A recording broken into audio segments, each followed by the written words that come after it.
We have a wonderful slate of presenters from across different organizations to share on this different aspects of this topic on climate smart agriculture. As you're logging in, we would be delighted. We're going to use a couple of features of this webinar today. So the first one, of course, is the chat. And so if you want to open up your chat, say hello, let us know where you're calling in from today. That would be wonderful to get to know a little bit about you. I'll also put out that we are going to have and use the Q&A feature today. So in the chat is a great place for simple clarifying questions or comments, examples, sharing links, things like that. So you're always welcome to use our chat. Q&A is the space where you can submit questions. And so after our presentations today, there'll be a space dedicated to answering questions. And so that's a great place to submit those questions that you have. And our moderator for today, Vaughan, will be able to sort those and share those with the presenters as we start to wrap up our session. And so again, welcome to all who are joining us. Welcome to the folks, Ben joining from DC. There's Sam from South Sudan, welcome. From Tezmikson from Yemen, excellent. Ramia, thank you for joining us from Tanzania. And hello to Caroline from the Netherlands, George from Amsterdam. Hi, Fernando from Colombia. Jen joining us from New York State in the US. Great, Sabit also from South Sudan, excellent. Abu Bakar, wonderful. Thanks for joining us from London. And hello, Lillian in Kenya.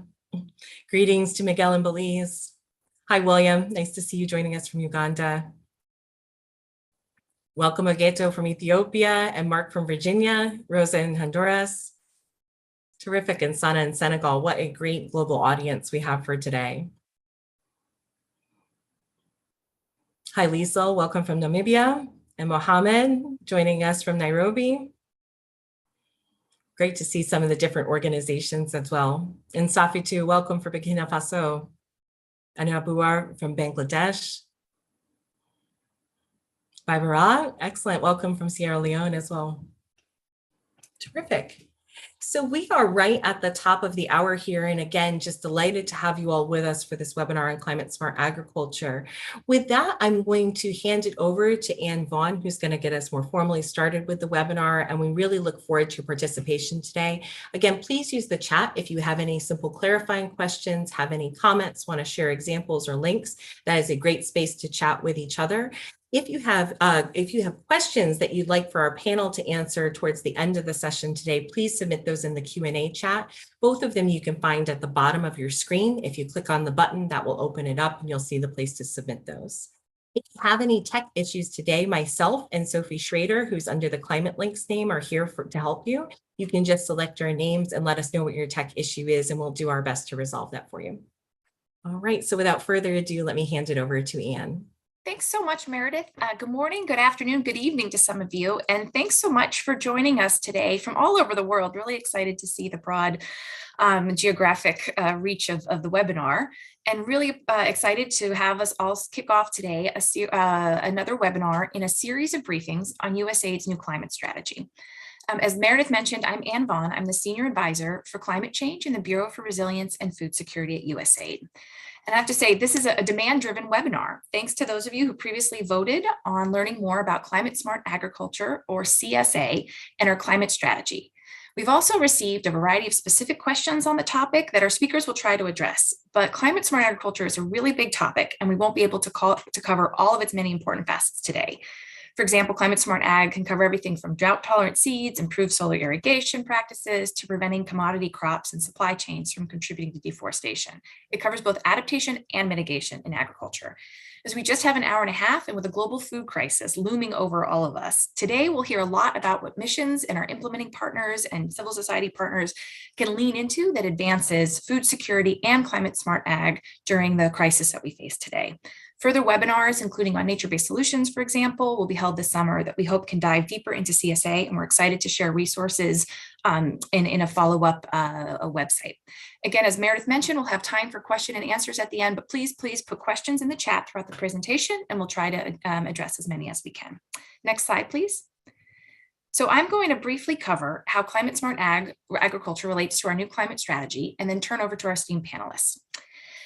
As everyone knows, as temperature and sea levels are rising, people's lives are increasingly being upended or cut short by droughts, storms, fires, and floods that will only become more destructive unless we act with urgency and ambition that this planetary crisis demands. Climate change is threatening development and exacerbating global inequities, increasing water and food scarcity, the need for humanitarian assistance, and displacement and contributing to conflict. Food systems are particularly climate sensitive and are already suffering under the impacts of climate change and the second and third order impacts of Russia's invasion of Ukraine. Before the invasion, even, the food security situation for hundreds of millions of people around the globe was already extremely fragile. We had 768 million people were chronically hungry, and 193 million people were facing crisis levels of acute food insecurity. Today, the combined effects of Russia's war in Ukraine, the COVID-19 pandemic, multi-seasonal droughts, and other climate-related impacts are pushing the world into an unprecedented global food crisis. With supply chain disruptions, rising food, fertilizer, and fuel prices, estimates suggest that up to 40 million additional people could be pushed into poverty and food insecurity over the coming year. This comes on the heels of protracted crisis, particularly in the Sahel and the Horn, including record droughts and failed rains in the Horn. And these impacts, again, as noted, they're compounded by the climate crisis. The most recent IPCC report, for example, notes that there are already lower yields of some crops, especially maize and wheat, in many areas close to the equator because of climate change. Warming plus drying has decreased crop yields in parts of the Mediterranean, in drylands in Africa, and in the high mountain regions of Asia and South America. To put some of these impacts of a warming planet in human and nutritional terms, a study out just this month found that a 2-degree rise in temperature and the impacts of extreme heat will increase childhood stunting by over 7%, potentially reversing many of the gains the world has made in nutrition over the past 20 years. At the same time, our response presents an opportunity to improve livelihoods and has the added benefit of helping fight climate change. Many interventions in the food security space, like improved feed for cattle or different technologies for growing rice, not only increase milk production and rice yields, but also reduces the amount of methane emitted. Next slide, please. Improving the global, that's our agenda for today. And we'll scoot forward maybe to the next slide. There it is. So improving the global food system is also of urgent importance as greenhouse gas emissions from the global food system contributes about a third of all emissions. It's important to note these numbers are global and include high-emitting developed countries' agriculture, as well as contributions of clearing lands in critically important ecosystems like the Amazon for cash crops, or emissions in livestock in East Africa and rice production in Southeast Asia.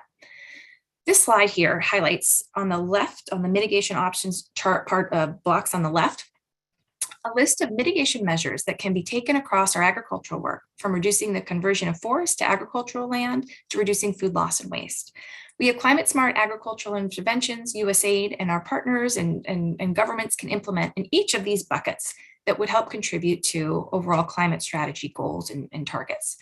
We'd encourage you to review the additional materials in the research packet we'll circulate after the webinar, as today, again, we can't cover all aspects of these mitigation measures, but think it's really important for us to recognize the high level, the GHG emissions that come from our global food systems. So next slide, please. And as I just noted, USAID has a new climate strategy that responds to the urgent climate crisis with an all-hands-on-deck approach. So what does that mean? An all-hands-deck-on approach is how across our agency, we're working to meet the most immediate needs of the climate crisis today and are working to support large-scale transformations in key global systems like agriculture and food systems that are essential for the long-term health of people and planet. We all know it's a global crisis that requires collective action. And USAID and the broader development community can and must make a difference. Next slide, please. So what are we doing with the new climate strategy? We're working with our convening power, our global presence, our long-standing partnership, and breadth of technical expertise to try to make a real difference in the global fight against climate change. We're also working with communities that are disproportionately vulnerable to climate change. Our strategy elevates equity and locally led solutions as core principles, and we'll center our actions in the context of the diverse communities in which we work and engage local, marginalized, and underrepresented groups as agents of change. Climate change affects everything USAID does, and every sector has a role to play in our response. And I would just note, I think this is really true for food systems, which are highly vulnerable to climate change and depending on the context, can help also contribute significantly to emissions reduction. So next slide, please. So what this slide, it's a little busy, but in a nutshell, it shows a framework at the heart of USAID's new climate strategy. As you can see, or hopefully can see, we'll share the slides afterwards, the strategy aims to enable us to both confront the most urgent demands of the climate crisis and transform systems in a way that helps lock in our trajectory for lasting and feasible net zero and climate resilient pathways. In all of this, we are committed to empowering accessible and inclusive approaches through which local communities and marginalized and underrepresented groups are meaningfully engaged as climate change agents. And guess what? Each of these intermediate results is relevant to transforming our food systems so that we have enough to eat and are creating resilient development pathways. Climate Smart Ag can help play a role in advancing each of these IRs, everything from building resilience to partnering with indigenous populations, et cetera. Just every IR has Climate Smart Ag can play a role in. But I'd be remiss if I didn't note that if done poorly, certain CSA practices have been known to increase women's workload. If we don't also think about the principles on equity inclusion that are listed in the middle of the slide, we're not advancing equitable development or these principles of our climate change strategy and just good development. Two of our speakers will dig into gender and climate smart ag a bit to make sure we're getting climate smart ag interventions right. So next slide, please. So our strategy includes 6 ambitious high-level targets that reflect how a whole-of-agency approach can dramatically increase AID's impact. These targets are not business as usual, they're ambitious and reflect how important and urgent the situation is. For example, our adaptation target. USAID will enable the improved climate resilience of 500 million people, and we're also aiming to protect 100 million hectares of land and galvanize 150 billion in climate finance. We need the agro-food system to contribute to USAID's mitigation target. 6 billion metric tons of CO2, we have to reduce 6 billion tons by 2030, 5 billion of which must come from land management, conservation, and restoration. And we need to work with our partner countries to reach the target of working with 80 national enduring contributions, or NDCs, and USAID partner countries that should often involve agriculture. Countries in many of their NDCs are already have agricultural targets. I'd stress the importance of climate finance for agriculture. We know smallholder farmers, thanks to the war in Ukraine and increased fuel and fertilizer prices, are more cash strapped now than ever. Now is the time to help them gain access to finance to buy improved drought tolerant seeds, better irrigation equipment, or improved feed for their livestock, as just a few examples. If we're thoughtful, we can tap into the growing private sector capital markets that are increasingly making public commitments about being more climate smart. Now, all of these 2030 targets will be updated and supplemented with interim targets throughout the strategy's lifetime as our budget and experiences will with delivery evolves. So my last slide, next, please. Very briefly, besides advancing our climate strategy, the agri-food system plays an important role across multiple USAID and US government strategies and priorities.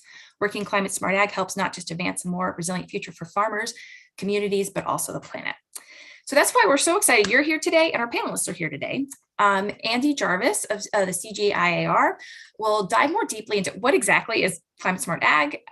We'll hear specific examples of new interventions and systems work at USAID from our Center for Nutrition colleagues and colleagues at DDI, and then hear from CARE, who's implementing climate smart agriculture in the field, even during the additional challenges we're faced right now by the current food crisis. We hope missions and implementing partners will consider tapping into these different types of tools we'll talk about today to help advance and meet our climate strategy targets and make sure we're feeding a growing, warming planet. Now, first, I'm real excited to introduce Andy Jarvis. Andy's the Associate Director General of the Alliance of Biodiversity International and at CGIAR. USAID has worked with CG for years on climate smart ag and low emissions agriculture and contributed to the design of Mitigate Plus, a new CG research initiative on low emission food systems. Based in Cali, Colombia, Andy's one of the world's top experts on CSA, and I'm pleased to turn it over to him to tell us more about what CSA actually is and any suggestions for making sure we're incorporating it into our work to advance our climate strategy targets. Andy, over to you. Thanks a lot, Anne, and good morning, good afternoon, good evening to all of you around the world. It's been a very impressive global meeting, this one. So many participants from so many different countries. It's an absolute pleasure to be talking today on this. It's nice to see such an ambitious climate agenda coming out of USAID. I think that's absolutely needed. This is the crisis of the century that we're facing, and so what I wanted to do with this bit is just go into the basics. So, we've been talking about climate smart agriculture. What is it? Why are we paying attention to this? And building off some of the things there that Anne just introduced. So if we go to the next one. What is it? It came out, the concept of climate smart agriculture, it kind of came out of FAO in almost 10 years ago now. And it's been defined in a number of different documents and things, but in very simple terms, what you're trying to do, it's striving towards three key outcomes, right? We have to, obviously, whatever we do in agriculture needs to be generating sustainable increases in productivity and incomes, and the equity agenda as well is critical, as Anne mentioned. So, it's good development, right? But what we need to add on to that is the climate lens. And so we also need to be striving to adapt and to build resilience to climate change in what we do. And we need to be reducing or removing greenhouse gas emissions whenever possible. And so this was very much needed as a concept, because when you look at the data, when you look at the situation we are in with the food system, you have almost a third of global emissions, or around a third, depending on how you do it, how you define it. Around a third of global emissions coming from food systems. And you have a food system which is, at any one time, you can see there are crises after crises being hit by droughts, by floods, by climate factors. We have a food system that is incredibly exposed and vulnerable to climate change. So really, climate smart agriculture is just taking good agricultural development and bolting onto that a much stronger climate lens. And I've always kind of said that agriculture and climate are in this kind of unhappy marriage, the two of them antagonizing each other. CSA is really the marriage counseling. It's really putting climate more front and center in what we do with agriculture. And so everyone really arrives very quickly to think about climate smart agriculture as practices, and I'll go into some of these things in the next few slides. But it's more than just practices. I think it's important to consider climate smart agriculture as a much broader kind of agenda. It's practices, it's programs. So it could be, development programs and programming that is being done.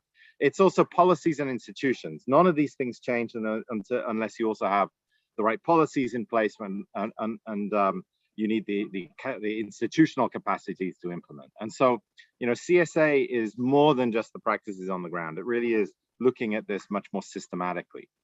If we go to the next one, so that's the kind of the broad definition of climate smart ag.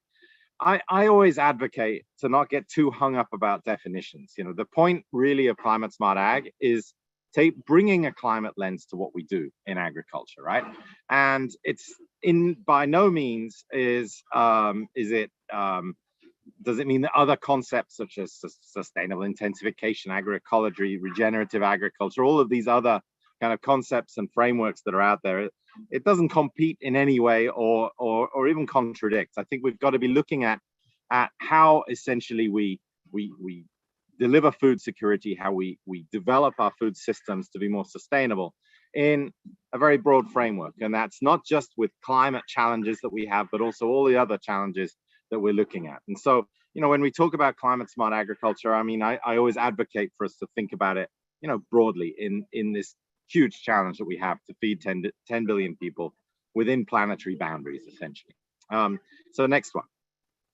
So in the next few slides, I'll just go in and very quick kind of basics of, what are some CSA options? Just give some examples. And I frame this around the idea of, there's the practices on the ground in cropping systems, in livestock systems, in fish, aquaculture systems.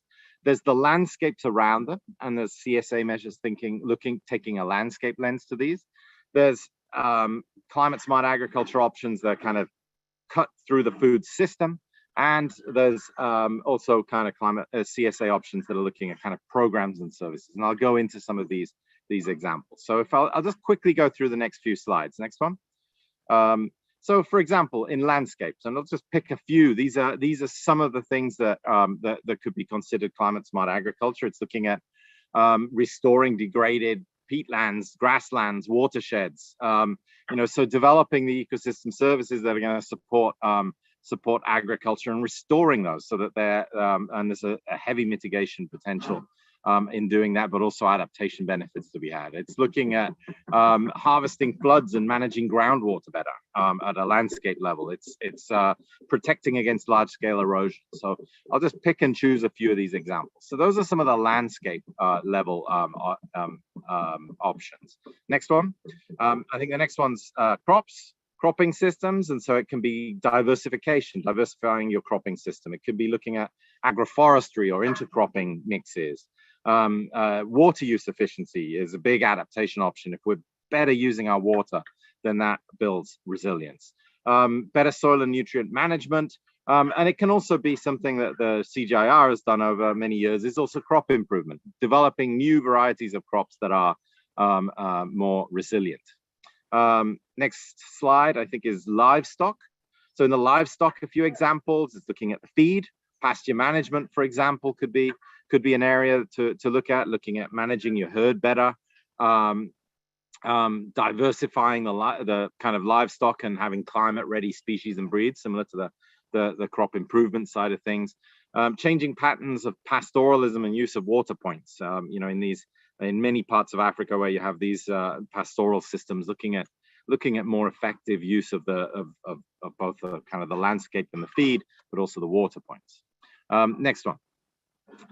So the next one is then looking now in the fish and the aquaculture side of things. There we could be looking at energy efficiency and harvesting, looking at better defenses against sea surges and protection of aquaculture resources, quota schemes, looking at mangroves and breeding grounds, the changing from less dependence of aquaculture on marine fish feed.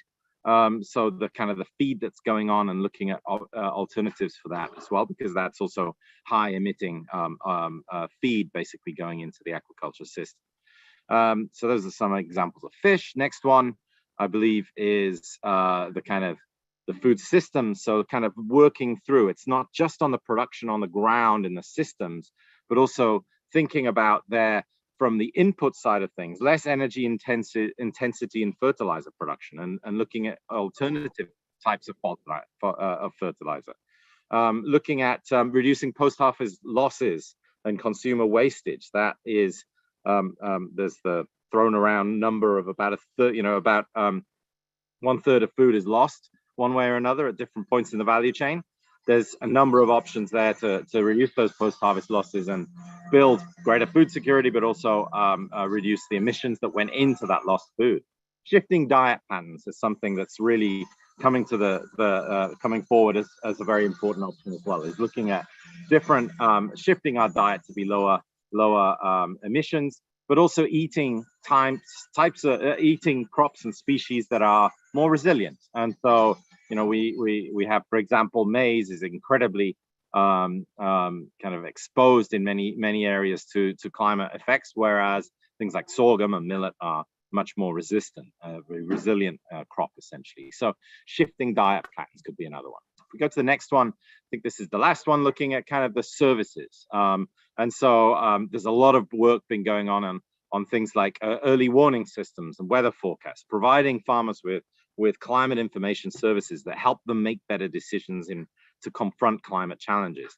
Looking at safety nets and things like that with weather insurance, microfinance, and also extension systems that are providing farmers with information services to make the right decisions on the ground in terms of how they manage their crops, building resilience, but also looking at potential low emissions systems as well with that.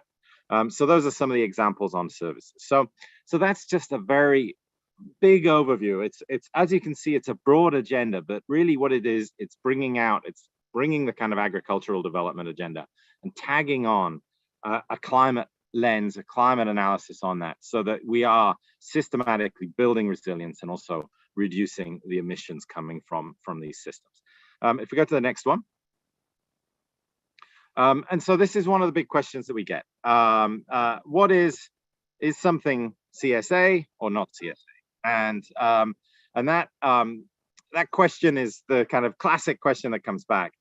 And really, the answer is that, it really depends on context, right? Many practices or programs or policies can be climate smart agriculture somewhere, but not necessarily everywhere, right? And so you take an example of conservation agriculture, for example, and conservation ag has been shown to, for example, reduce emissions in some systems, but not necessarily have the same benefits in others. And so there's a lot of variability. Context is really important.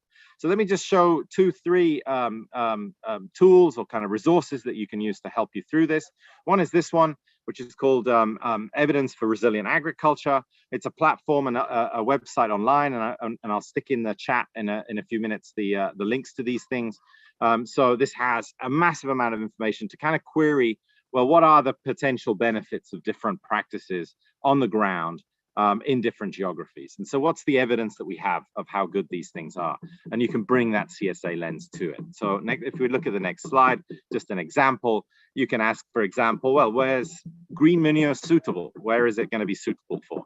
And how suitable will it be in the future under different scenarios of climate change? And so these are some of the kinds of questions you can ask and some of the answers that ERA can provide. So that's a great resource. Second resource, just to show you, is this CSA profiles. So we have a whole batch of, I think we've done this for, now it's 40 plus countries. We've generated these climate smart agricultural profiles, country profiles, that go through a whole range of things to kind of describe the enabling environment, but also the opportunities for investing in climate smart agriculture and establishing options on the ground in these countries. And so that's a great resource at the country level, and we've also done it at county level for a few countries. And next one, I think this is the final one. The final one is just a lot of what I've been talking about, plus much more, is also, it's a little bit old, we have the CSA.guide, is a very nice compilation of resources where you can think through from the basics to entry points to developing a plan for climate smart ag through to the finance side, and you have that resource library in there as well. So that's a great resource also that kind of links to many of the things I was showing. I think that's all the slides that I have. Thanks a lot for listening, and I'll be here in the panel to answer questions. Great, Andy, thanks so much. And you've already got some good questions in the chat. Really appreciate folks putting their questions in the chat. And let me now, your framing was excellent. You're getting lots of compliments in the chat for framing us up to talk more about CSA. We're now going to dig into a couple ways USAID is supporting climate smart agriculture, including starting with some examples from one of your last slides that talked about CSA options for services. And then we're going to move into sort of getting dirt under our nails a little bit and a little bit more into some of the agricultural practices that we can work on around climate smart ag. But we think it's really important to sort of kick off talking about the enabling environment for climate smart ag.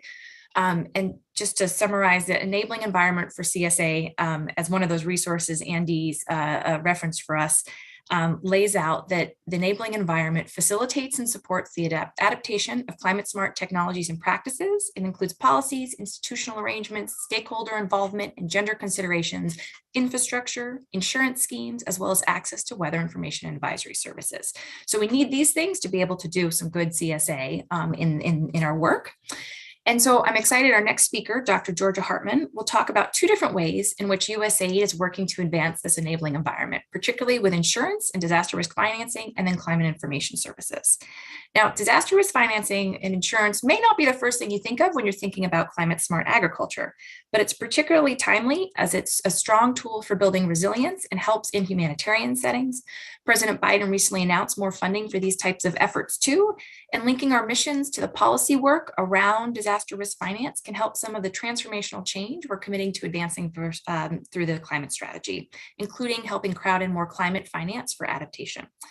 Georgia will also highlight work on climate information services and our partnership with Severe. And let me then just turn over and let Georgia speak for herself and introduce Dr. Hartman, who's a cultural anthropologist with 14 years of research experience at the intersection of gender, land tenure, and urban governance.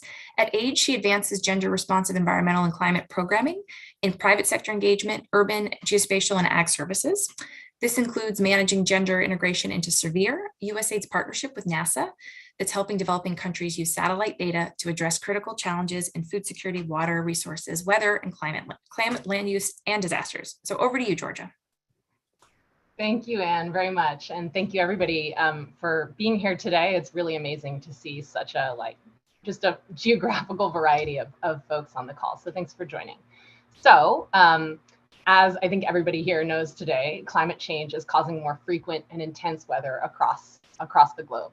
This, of course, leads to loss of life and livelihoods, depressed economic growth, backsliding on development gains, billions needed in humanitarian assistance, and an increased risk of political instability. In order to address the immediate impacts of climate change and strengthen the resilience of people vulnerable to climate shocks and stressors, the new USAID climate strategy, as Anne detailed at the top of the call, has laid out in strategic objective number 1 to accelerate and scale targeted climate actions. And I'll be talking to you today about just some of the ways in which USAID is doing that. Slide. African countries are among the most vulnerable to the impacts of extreme climatic hazards, particularly recurrent and catastrophic drought. Yet, an analysis of the United Nations appeals found that at least 55% of crises are somewhat predictable, yet only 1% of the relief needed came in the form of prearranged financing. For drought, it typically takes 7 to 9 months after a harvest fails before food or cash reaches those in need. Timing is, of course, critical. Women in agriculture face additional gender-specific challenges compounded by these climate stressors. According to the FAO, women make up 43% of the world's agricultural labor force, yet their outputs are encumbered by a lack of access to agricultural inputs and information, from seeds and fertilizer to digital tools and financing. Compounding the disproportionate burden still further, smallholder farmers are more vulnerable to stressors that disrupt food production, meaning that women smallholder farmers face a dual threat of vulnerability due to climate change and to their lack of access to resources.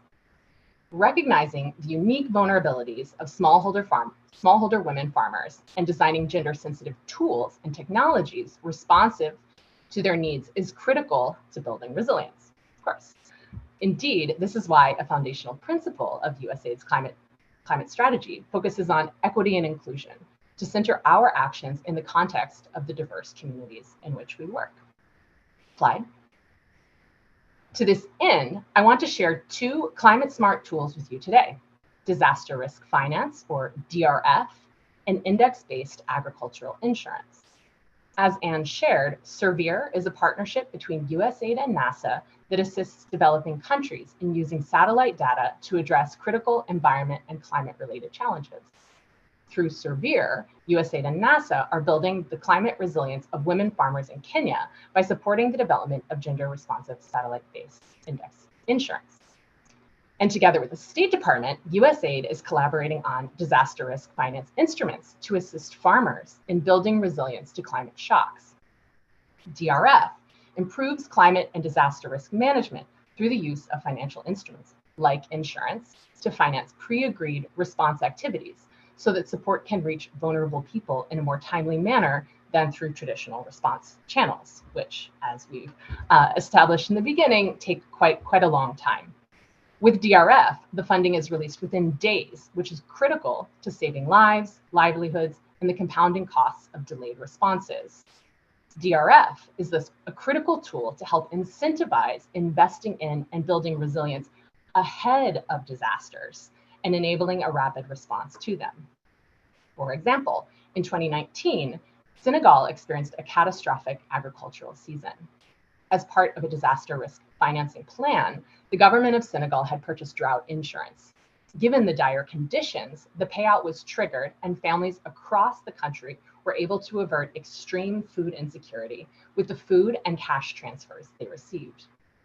In June 2019, more than 1 in 5 families reported days where no one could eat. But by August 2019, that number was reduced to only 2% of families. These programs save lives. Slide. In order to address the gender divide in agricultural insurance, in 2021, CGIAR launched Gender-Sensitive Agricultural Index-Based Insurance, or GAINS for short, a new project to build the climate resilience of women farmers in southwestern Kenya by promoting gender-sensitive index-based insurance products. Now, what is index-based insurance? Index-based insurance programs have been shown to improve resilience to climate shocks, extreme poverty, and reward resilient behavior, such as planting different types of crops. This type of insurance is better able to support small-scale agriculture by automatically paying out when growing conditions as assessed by an index of factors like rainfall and temperature that can easily be measured from space, drop below a certain threshold. Automatic payments mean that insurers don't need to assess claims individually, which reduces the cost of insurance. This approach can make quality insurance more accessible to those previously uninsured, including smallholder farmers, who are also more likely to be women. Building on the severe Eastern and Southern Africa hub's experience with public and private stakeholders in Kenya to expand and reduce the cost of crop insurance, GAINS aims to make insurance more responsive to the needs of women agricultural producers. This will be done through assessing the dual needs of women farmers and insurance providers, including the social and gender norms affecting access to and use of insurance products. Co-developing gender-sensitive quality metrics for index insurance products with both farmers and insurance companies, and training actuaries and other insurance sector participants to measure and communicate gender-sensitive variables that inform the calculation of risk. They will also train women farmers on the availability and use of index-based agricultural insurance and provide required access to essential resources to protect them from climate-related shocks. And in order to create a market incentive for these kinds of products, gender-responsive insurance products, the program is also working with private sector partners to co-develop a gender certification. Slide. At USAID, we are very excited about both DRF and GAINS. Through these programs, USAID is working with partners in government, the private sector, and farmers to build replicable and scalable programs that increase men and women farmers' resilience to climate shocks and stressors. Indeed, both DRF and GAINS are central to USAID's approach to delivering on our climate strategy target to improve the climate resilience of 500 million people by 2030. Thank you, and I look forward to sharing more with you during the Q&A. Great, Georgia, thank you. Thanks so much for that. We are now going to turn to my colleague and one of our MVP panelists for calling in very late at night from Bangladesh, Dr. Ahmed Kablan. Ahmed is our Senior Nutrition Advisor in RFS's Bureau for Resilience and Food Security at USAID's Center for Nutrition. He leads the Center for Nutrition's effort on climate change and food systems and is a member of the USAID Climate Change Technical Working Group and our US Government Climate Change Food Systems and Nutrition Security, and is also an expert on food loss and waste and has been working to elevate the efforts to help both improve nutrition and help advance emissions reduction through working throughout our food systems work to address food loss and waste, which is critical for our climate change strategy of both helping 500 million people become more climate resilient, but also reducing methane and other emissions to help achieve our greenhouse gas emissions target. Thanks, Ahmed, especially for calling in so late, and we'll turn it over to you. Thank you, Anne, and it's great to see this diverse group from all over the world and some who are very close to me right now in Bangladesh joining this meeting. Next slide, please.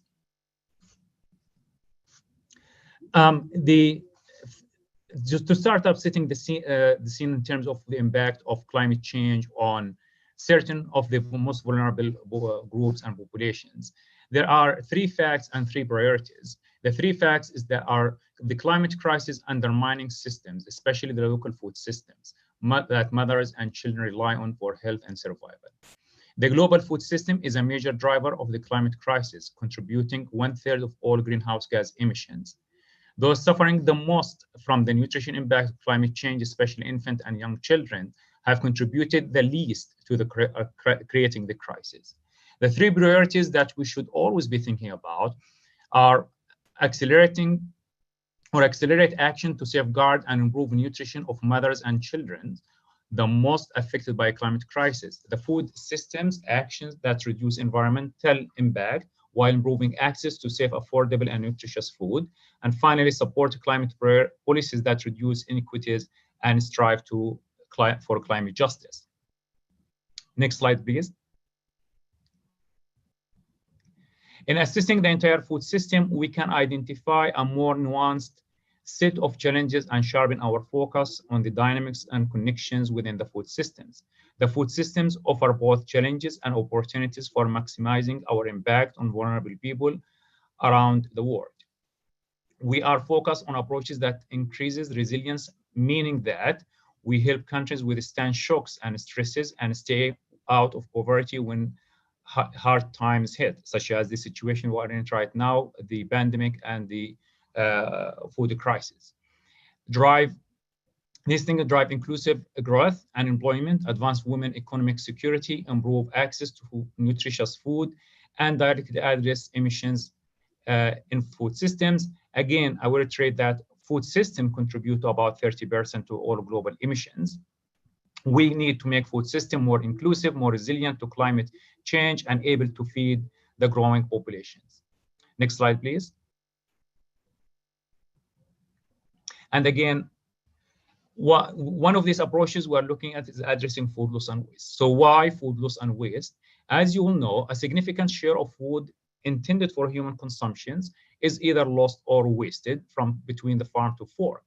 32% of all global food supply is by weight is lost.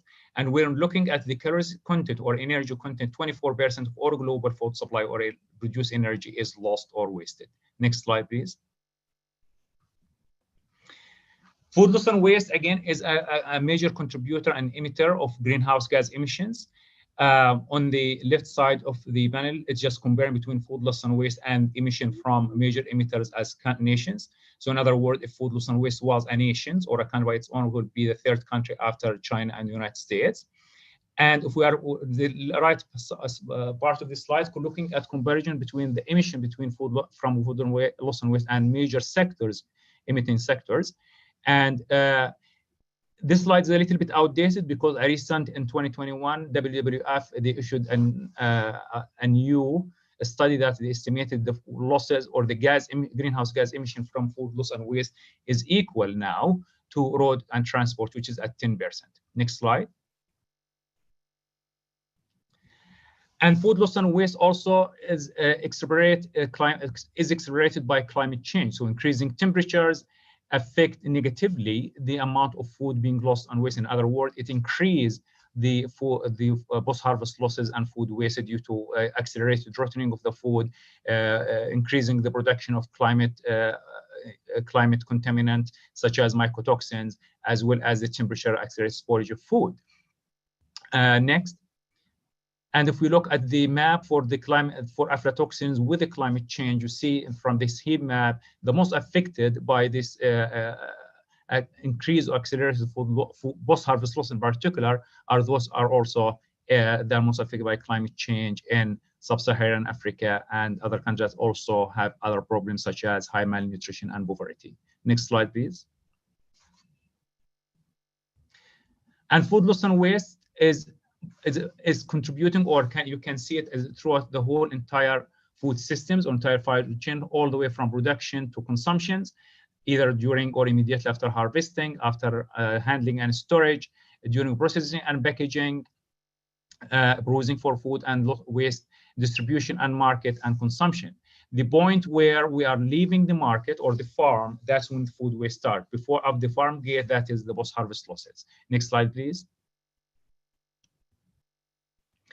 And when we're looking at food loss and waste, cereal comprise the most food lost or wasted when we are looking at the calories. However, when we're looking at the food by weight, the most food lost and wasted are fruit and vegetables. Next slide.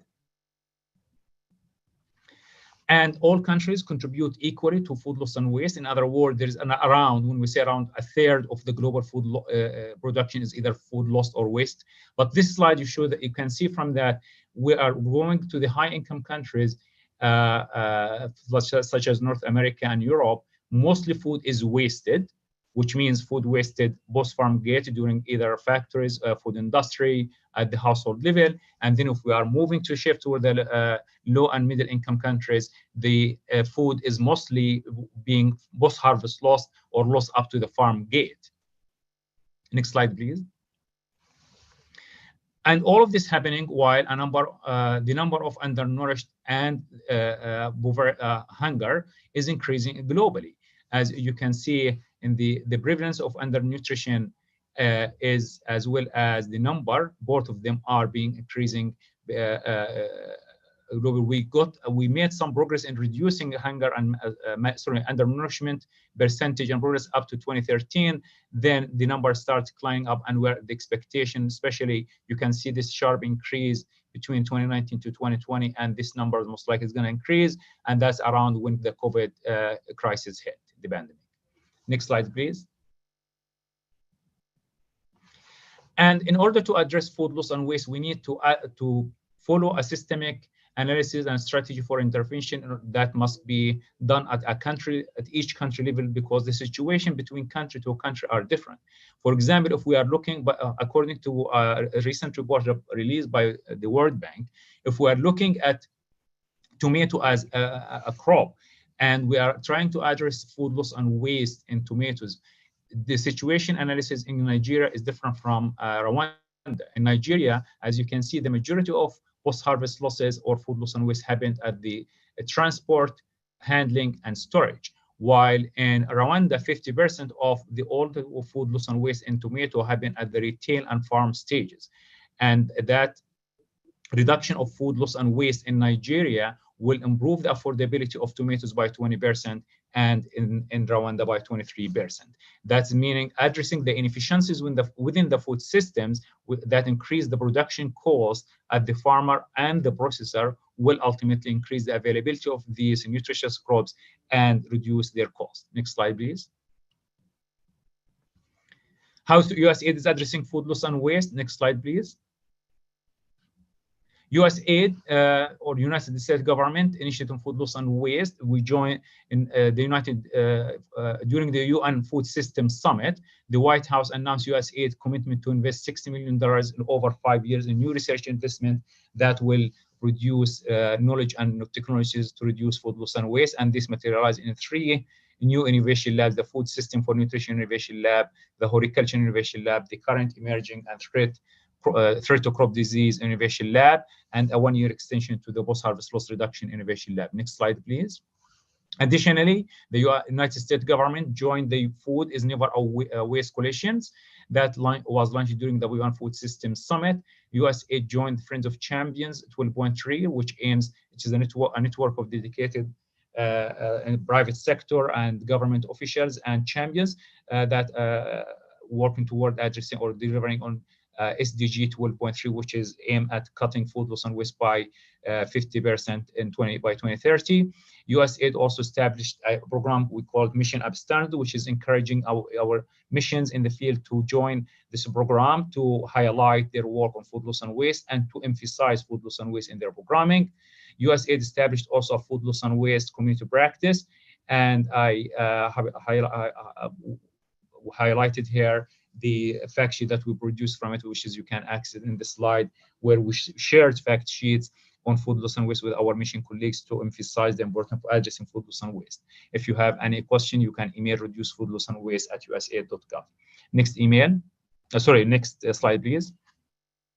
Additionally, to respond to food insecurity caused by Russian war, by the war against Russia, we produce a mission guidance on steps how to address food loss and waste. I will go briefly over these steps. The first steps is training and capacity building in order to address food loss and waste. And this can be done through tapping into USAID supported training and capacity building programs such as the Post-Harvest Loss Reduction Innovation Lab and the Food Processing Innovation Lab and the Horticulture Innovation Lab. The second part looking for additional resources for in-person training or online on-demand resources. For example, Scientific Animation Without Borders, or SWAPO, have developed over 70 animated training videos on best practices in agriculture, including a number of videos on topics like prevention of mycotoxin, etc. The second step to support food processing facilities, and that food processing, as you know, is not only to preserve the food for a later time, but also for nutritional value, but also to add a value and economic value for agricultural product and save surplus food for a later time when food is not available, and or penetrating a new market that will create economical value and return for the farmers. The third step, supporting producers with improved storage options. And here we're looking at cold chains, cold storage for perishables, and USAID has partnered with several cold storage facilities. For example, the cold hubs in Nigeria, the cold bots that are tested and validated by the Horticulture Innovation Lab. The second part is looking at improved collections and transport containers. For example, the PEX storage bag or the zero fly hermetic storage bags to prevent the mycotoxin production through the growth of the fungus that produce them inside bags, and or improved storage containers for vulnerable perishable crops such as tomatoes. The fourth approach, to scale up digital technology that prevent food loss and waste, and that could include a social app hub. For example, in India, crowdsourcing platform aimed at curating, strengthening, and promoting social sector-related mobile solution from social sectors, health, education, etc. Another approach, where the fifth step or the fifth approach, we can look at it, facilitating multi-sectoral approaches to bring together the health and nutrition sectors to waste management and private sector to find solution for food loss and waste. Private sector engagement is very important, ranging from large to small companies with access to finance and interest, and to address across the food value chains to address food loss and waste.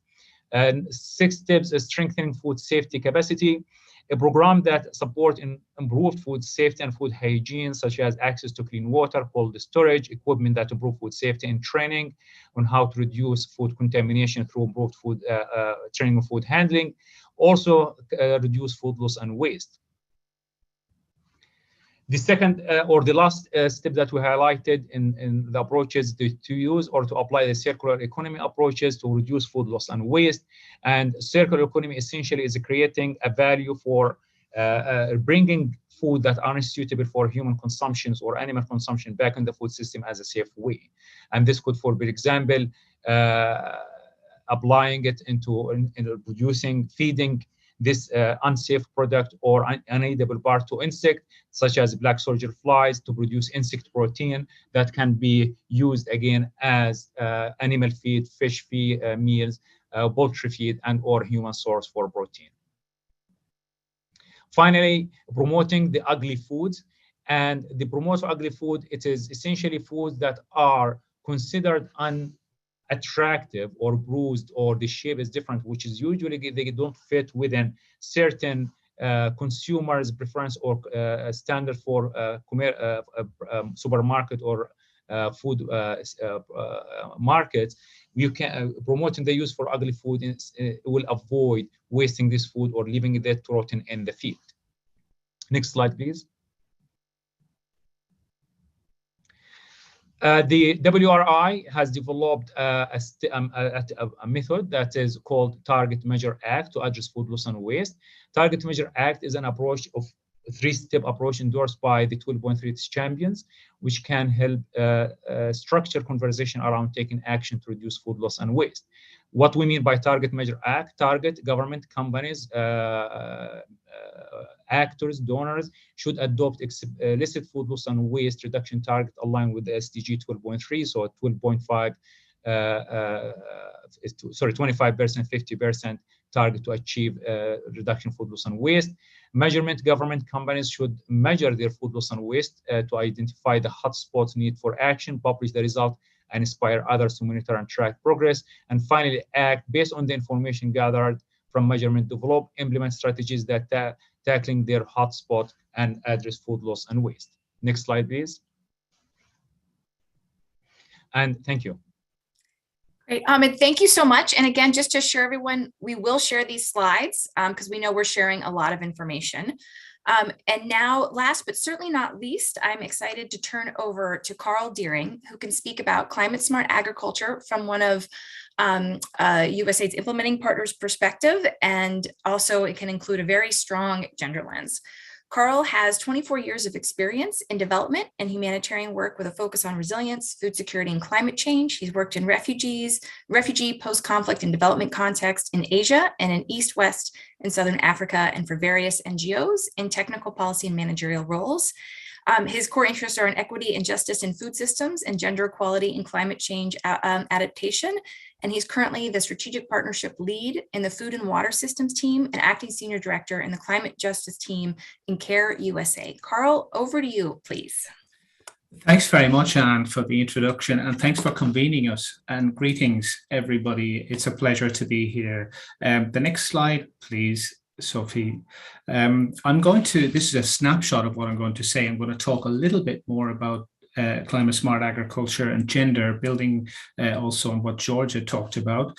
Then I'm going to present some learning. I'm going to talk about the needs that we're seeing and the responses that we have, and then offer some pointers at the end. But to get straight back to the issue of gender equality and climate smart agriculture, CARE has been, I suppose, constructively critical of the CSA paradigm, because it didn't, at the beginning at least, originally put a whole lot of stress on seeking equity outcomes. It's certainly important for our agriculture to be responding to climate risks and to contribute to mitigation where that's appropriate, and adaptation and productivity for sure. But we also need equitable livelihoods from agriculture. And so with that in mind, CARE engaged with the gender team at FAO and did some scoping and categorization of good practices for integrating gender equality and women's empowerment in climate smart agriculture programs. That's the document you see on the right, and the link will be shared, and I can pop it in the chat box as well. And this was effectively born out of conversation and commitment from many stakeholders that actually we need to move towards transformative outcomes and gender transformative approaches, really tackling those social norms and barriers that women are facing, and that George also mentioned earlier. So the next slide, please, Sophie. With that in mind, we want to drive towards from sensitive and responsive to transformative. Mainstreaming gender and integrating gender actions in our programming is important, and it can and does deliver some results. But if we want to accelerate towards gender equality, we need transformative actions, and I'll come back to some of that detail in a moment. But essentially, a gender transformative program builds equitable social norms and structures in addition to individual gender equitable behavior. So it prioritizes the specific needs of men, women, and youth, and their limited access to resources, including capital, land, or time, or even the right to make decisions. And again, I'll come back to the issue of decision-making and decision-making autonomy, and also time. But that's basically the driver. The next slide, please, Sophie.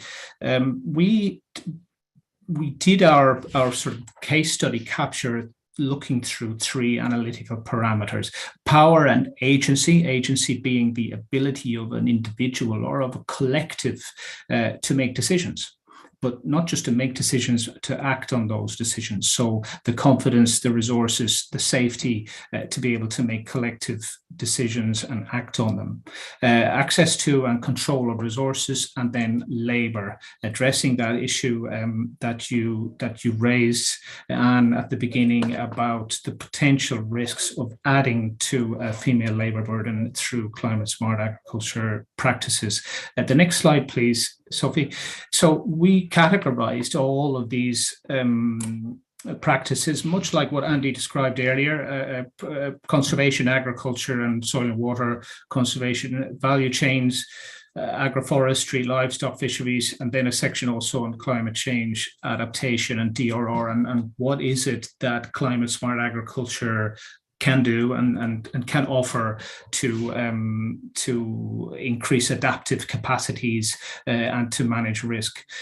So next slide, Sophie. This is just a snapshot of the areas and a description broadly of the practices.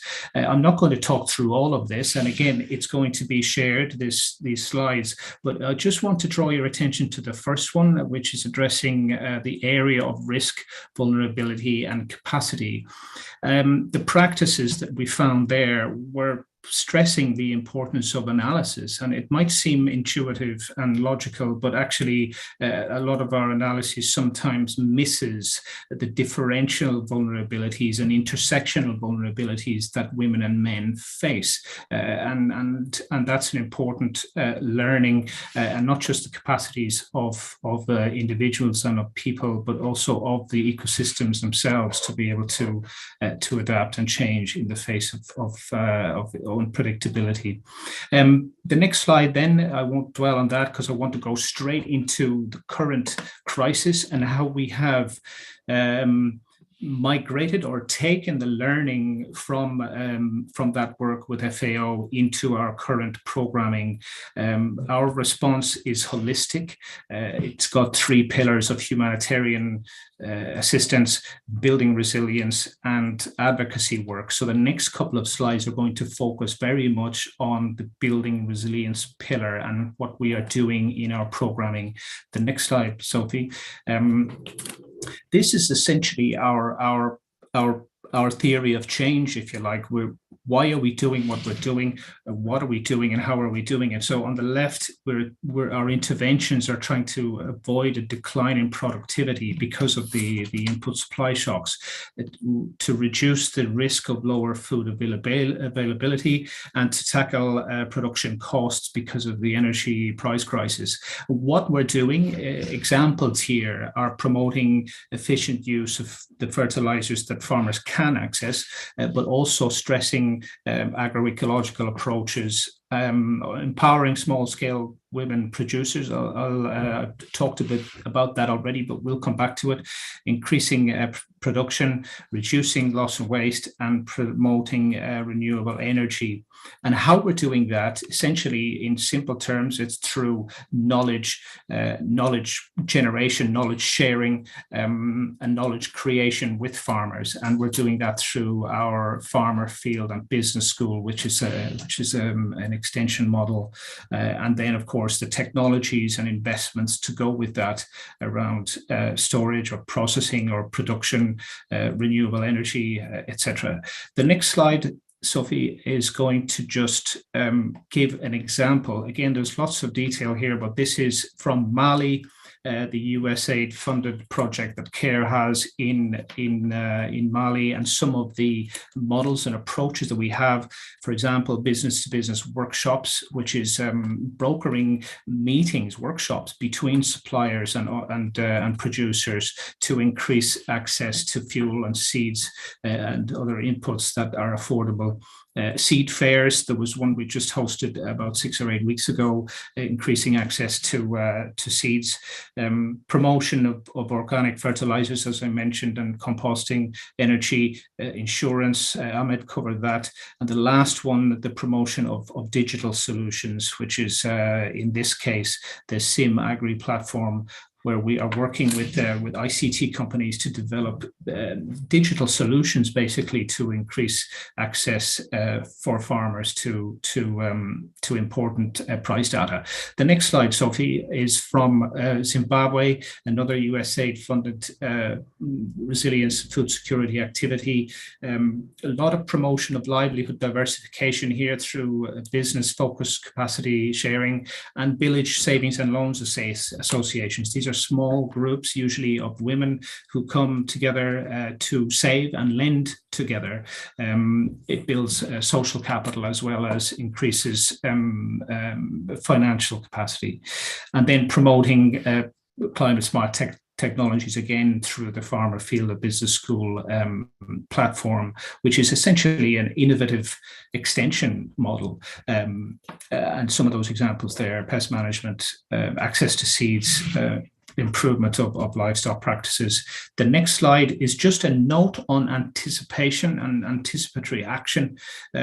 This is becoming really, really important, and our projects and colleagues and partners are seeing the importance of anticipation and taking action with the information that we have. So in Bangladesh, we are engaging with TRR leaders, both government and non-government, and using early warning messages. In Malawi, engaging with district councils for participatory scenario planning. This is a model that CARE uses in some of its programming to engage traditional forecasters, indigenous forecasters, together with Met Office officials and agriculture extension officers. So you're bringing these stakeholders together who rarely talk to each other, and they come and meet at community level to share knowledge on forecasting, both short-term and long-term, and then they develop scenarios and they develop agro advisories, climate advisories that can be shared at local level. Mali, rain gauge installation for early warning around rainfall, and then asset protection. And Zimbabwe, we've noticed a big need to work on disaster management at district level as well. Next slide, please. I think I'm almost there. Yes, I've shared those resources, and I've got links to those in the document, and I'll put them in the chat box. And the last slide, Sophie, is just a couple of information notes that we developed on the subject of climate smart agriculture, both from Tanzania together with CIAT and Vaughan and various other science partners.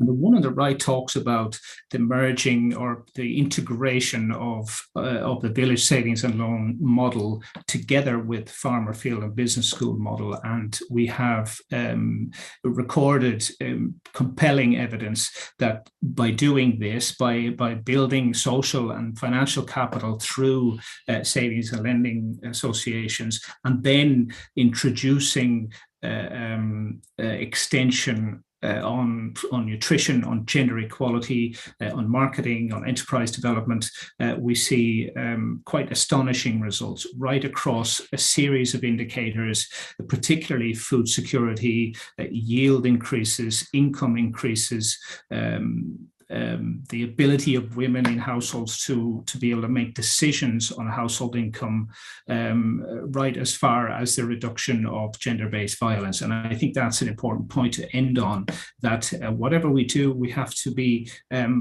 making contributions to the mitigation and elimination of GBV in our programming. So I'll leave it there, Anne, and back to you. Great. Karl, thank you so much for that. Really helpful. And also a huge thanks to all of our participants for a great round of questions. Many of your questions, if they've been asked in the chat, thanks to Meredith, has moved a lot of them over to the questions and answer bubble at the bottom of your screen. So we've been trying to answer some questions in there, but we'll also now turn to the panelists with a few questions so we can have a discussion. And again, feel free to keep dumping questions into the chat, please. But first, our first question out that was asked, I think I'll pass to Andy to answer. That's, how is climate smart agriculture different than nature-based solutions? And I would add, there was another question about how is climate smart ag different to good agricultural practices and ecosystem-based adaptation? So sort of a similar question around definitions, et cetera. So over to you, Andy. Okay, thanks, Anne. Yeah, great questions. I've been trying, my fingers are on fire trying to answer all of these things coming in. But that's a great question there on these other concepts, nature-based solutions, on good agricultural practice and so on. And I think I'm all for the multiverse of concepts and frameworks, and I think they're all useful, right? Good agricultural practices are very useful in terms of engaging, kind of interacting with value chains, and and ensuring kind of minimum good practices being observed for sourcing of produce and things like that, right? So, you know, all of these different concepts are very useful. Nature-based solutions is a fantastic concept that is especially kind of bringing in the concept of nature, bringing in biodiversity benefits in terms of what we're doing, and there's a space for that in the world that's absolutely needed. You know, just to answer it very simply, you know, I would imagine most or all nature-based solutions are probably climate smart, but not all climate smart agricultural options are necessarily nature-based. And so, you know, it's kind of, you know, generally speaking, I see climate smart agriculture as quite a broad framing. It's just bringing in this lens, looking at the climate side of things in agriculture and food systems. You know, then you have other concepts like agroecology, regenerative agriculture, nature-based solutions that give even more specific kind of framing of what you're after. So that in simple terms, I hope answers the question. Great, thanks, Andy. And then Ahmed, I might turn to you now. There was a question about the Sustainable Development Goal for food loss and waste, or SDG 12.3, which calls on having food loss and waste by 2030. And the question was, sorry, I've lost it because we have so many questions. I think on how can we make sure we're advancing, reaching that goal in sub-Saharan Africa? And I'm sorry if I didn't get that question right, but Ahmed, any thoughts on that? Thank you, Anne. And in sub-Saharan Africa, as you know, and as the data from the World Bank and others shows, the majority of the food, especially in the rural areas, happening at the post-harvest loss. That's not to say there is in the urban centers and in the hospitality industry, there is a significant amount of food waste.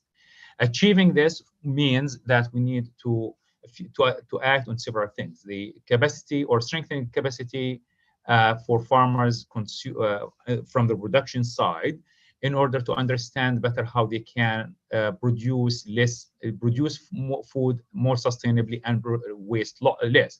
So providing them with an access to the innovation and the knowledge, dryers, moisture content determinant, improve the storage situation, improve the transport, and from the farm harvesting to the farm gate where it is being picked up by the retailer. All of these things could contribute to reducing food loss and waste, or the post-harvest losses.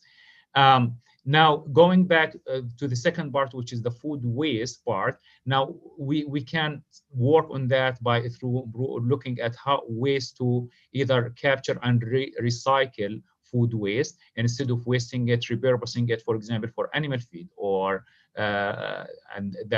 poultry, for etc., or using combusting the food along with some of the byproduct in order to produce a compost as a fertilizer that can be brought back into the soil. Circular economy principles, insect protein, for example, also can be applied. This thing can help achieve working toward, but you need to set the baseline, identification of the baseline of your post-harvest losses in any commodity. There are some initiatives and some effort at the African Union level, and there is AFLIS Plus, for example, that's identifying the data or collecting data on the post-harvest losses. Having a uniformed guidance for collecting data on post-harvest losses will help strengthen the database and the knowledge base about amount of post-harvest losses and food waste, and that will help in designing the action against them. Thank you. Great, Ahmed, thanks so much. And then I'm going to turn to Karl, who has a question from Leslie. If you can provide specific concrete examples of when an anticipatory action was taken based on an early warning, particularly if it meant people would have to do something they wouldn't want to do if there wasn't an early warning.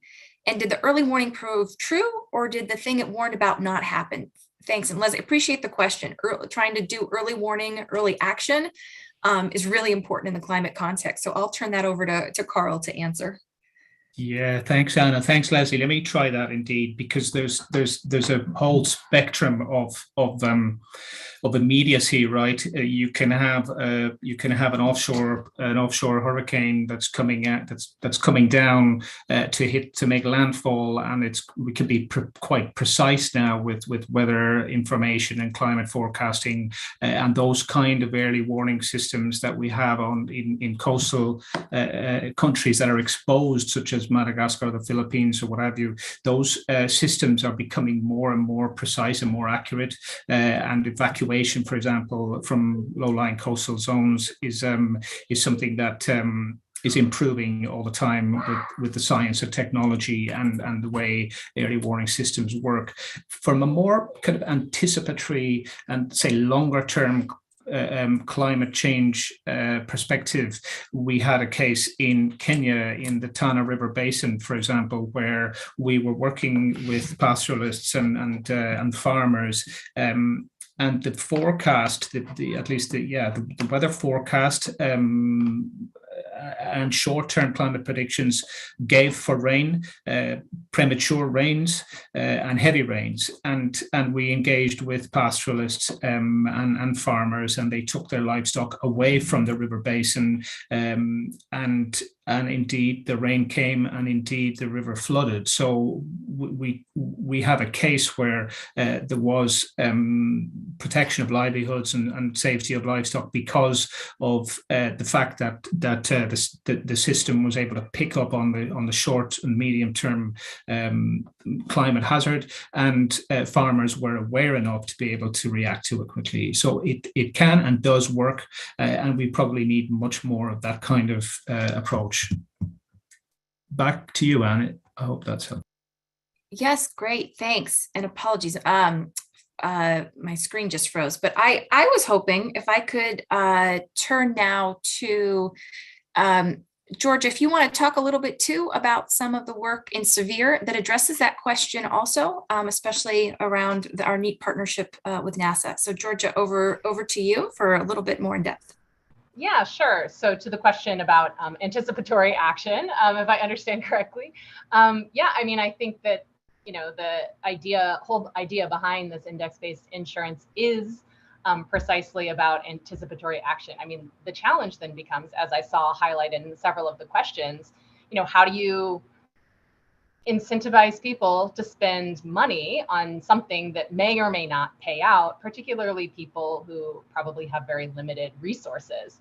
And, you know, this is to say, so one thing to note, right, the GAINS project is very much in its nascent stage. We're collecting information and working with private sector and public sector partners and working with farmers to gather information to hopefully answer these questions and better sort of better address this fundamental problem.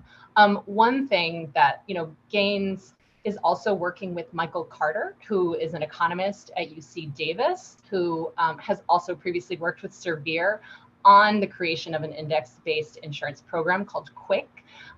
You know, and he's a behavioral economist, and, you know, doing all these kinds of like games to understand, right, like how people make decisions about risk or not. So, you know, I don't have an answer to say like, this is how we do it. We have some ideas about it. Like, again, I also saw in the questions, like bundling this kind of insurance with other kinds of insurance products. That's definitely something that's been rolled out in Kenya with other kinds of insurance and financial products.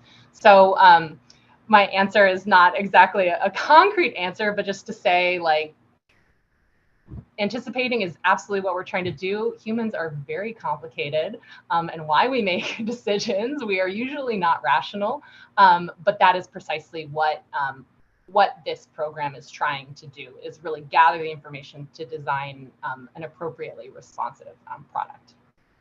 Great, thanks, Georgia.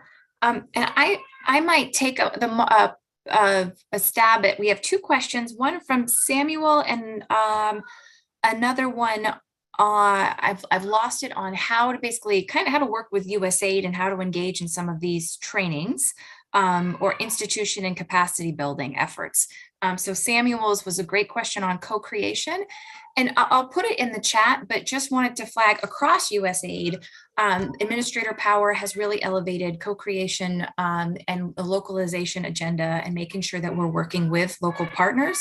And so we'll drop into chat sort of a kind of a 101 on working with aid that hopefully will help address some of those questions. But I think the focus on co-creation, because we need to learn just as much from our partners and those that are doing the work and facing the challenges on the ground are incredibly knowledgeable, and want to make sure that our interventions are being directed from reality and the field context versus just cooked up in maybe in a distant capital. So we'll add those links to both the chat now about our localization agenda, as well as some of the resources that we'll add afterwards.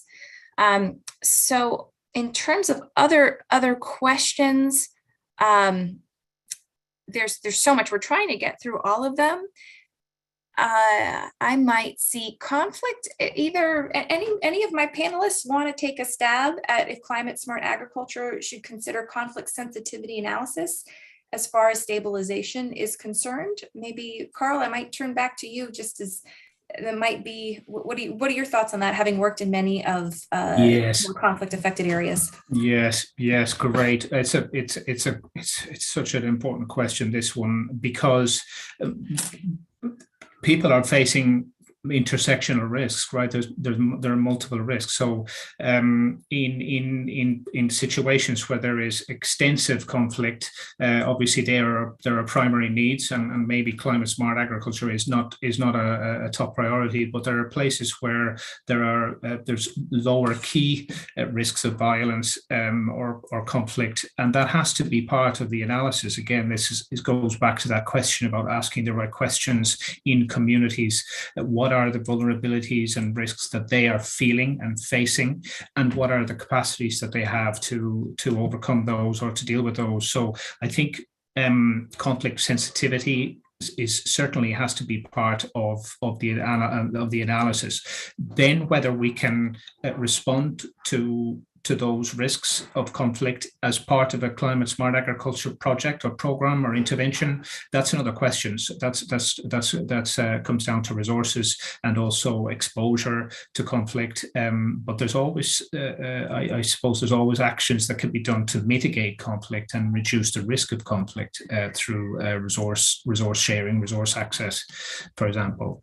I hope that helps. That's great. Thank you. Thanks, Karl. Appreciate it. If I could take a stab at answering Mark Mitchell's question in the chat, that's how is USAID thinking about the development of carbon markets? How are we going to measure reducing emissions so farmers can start to earn additional incomes? I think it's a great question. I think some of our colleagues in our Sustainable Landscape or Natural Climate Solutions division are experts on a lot of these issues. So if there's any fellow aid colleagues in the online, please feel free to jump into chat and correct me what I've got wrong. But in terms of and have done some good work, for example, in Colombia, working with the Colombian government on carbon markets. But in regards to how do we help get farmers additional income? It's a great question. It's something I think we're thinking about. And we've included part of this question in our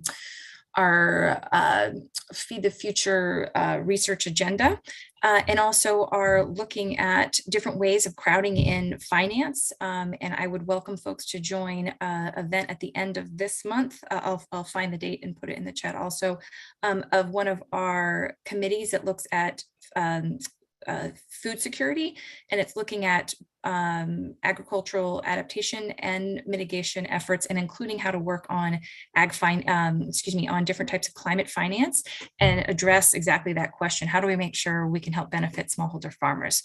So I think we're trying to think through this more in the agricultural and food systems space, as the need is very great to try to increase financing for smallholder farmers. Let's see, I think panelists, if you see any other questions, I feel like we may have gotten all of them in our chat. We're trying really hard because we really appreciate the engagement from participants. I've just found another one from Aftab Khan. Very important question. Research that Aftab has conducted for ActionAid revealed that due to the Ukraine war, the food prices at local level increased up to 160% in Lebanon and up to 79% in Malawi. What steps are needed to improve climate resilient food production at local levels? I would love Andy or others to chime in too, but one of the things that our Bureau works on and is working with our missions on is sustainable intensification, and really how do we increase productivity on the same spot of land, so we're not cutting down more trees in other areas, or but really being able to use fertilizer as efficiently as possible so your yields increase, use the best type of climate smart agricultural practices, some of the things that Karl you saw in pictures, to make sure we're really being able to increase yield in a sustainable way, so we can increase production, because we are the increase in food prices is really having an impact on food security, as everyone knows. And I think, folks, I'm hoping we have answered everyone's question. And if not, I apologize in advance, but I think we may be able to end a little early, which would be great. That means we've solved all of everyone's problems and answered everyone's questions. And again, please check out the resources that will accompany this webinar, as we have a whole host of additional resources. We did not get into huge parts of the mitigation aspects on climate smart ag that are really, really important in terms of preventing deforestation and working on commodity chains. So please look for that, but also for additional resources and events in the future, as we need to look carefully at all different ways of both helping adapt and mitigate in our food system, so we can both advance our USAID's climate strategy, but more importantly, make the impact that we want to have on the planet, to make sure we're addressing this planetary crisis that is climate change. So thank you so much. Huge appreciation to a great round of panelists and really participants. Thank you so much for the active conversations. Really appreciated your participation, and look forward to next time. Thanks so much, everyone, and have a great rest of your morning or evening. Take care.